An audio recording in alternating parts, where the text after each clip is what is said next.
तब्बल 6,78,00,000 रुपयांच्या खर्चाने बांधलेल्या भुदरगड आजरा प्रांत कार्यालयाच्या नव्या इमारतीत पहिल्याच पावसात गळती सुरू झाल्याने नागरिकांमध्ये तीव्र संताप व्यक्त केला जात आहे। या गळतीमुळे बांधकामाच्या गुणवत्तेबाबत गंभीर शंका उपस्थित होत असून राष्ट्रीय काँग्रेस पक्षाने याबाबत चौकशीची मागणी करत प्रशासनाला निवेदन सादर केले। राष्ट्रीय काँग्रेसचे भुदरगड तालुका उपाध्यक्ष संदीप देसाई यांनी प्रांताधिकारी, तहसीलदार आणि सार्वजनिक बांधकाम विभागाच्या उपअभियंत्यांना दिलेल्या निवेदनात म्हटलंय की इमारत दलदलीच्या ओढ्यात बांधण्यात आली असून कामाच्या स्वरूपानुसार खर्च फारच अवास्तव आहे। इमारतीची लांबी, रुंदी, उंची आणि संपूर्ण बांधकाम पाहता इतका खर्च अपेक्षित नाही, असं निवेदनात स्पष्ट करण्यात आलंय। कामाचा दर्जा निकृष्ट असून जनतेमध्ये भ्रष्टाचार झाल्याच्या चर्चाही सुरू आहेत। त्यामुळे या संपूर्ण प्रकरणाची सखोल चौकशी करून संबंधित ठेकेदार व अधिकाऱ्यांवर कारवाई करण्यात यावी आणि कामाचे आर्थिक मूल्यांकन करावे अशी मागणी आता करण्यात आली आहे।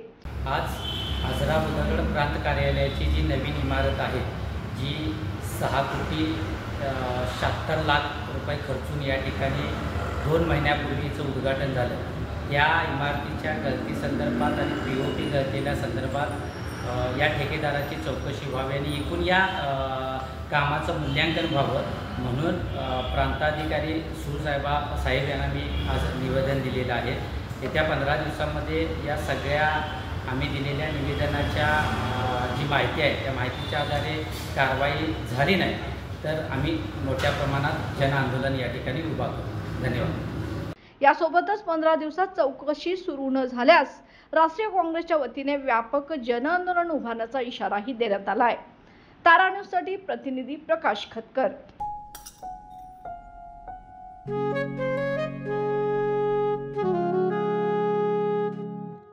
बाबा, आज येताना बासुंदी घेऊन या ना। अगं, कालच आपण आईचा वाढदिवस होता म्हणून आणली होती ना। ऐकलं, गोकुळची बासुंदी पुन्हा खावीशी वाटतेय। खरं सांगू, मलाही खावीशी वाटतेय। पुन्हा पुन्हा खावीशी वाटणारी गोकुळ बासुंदी।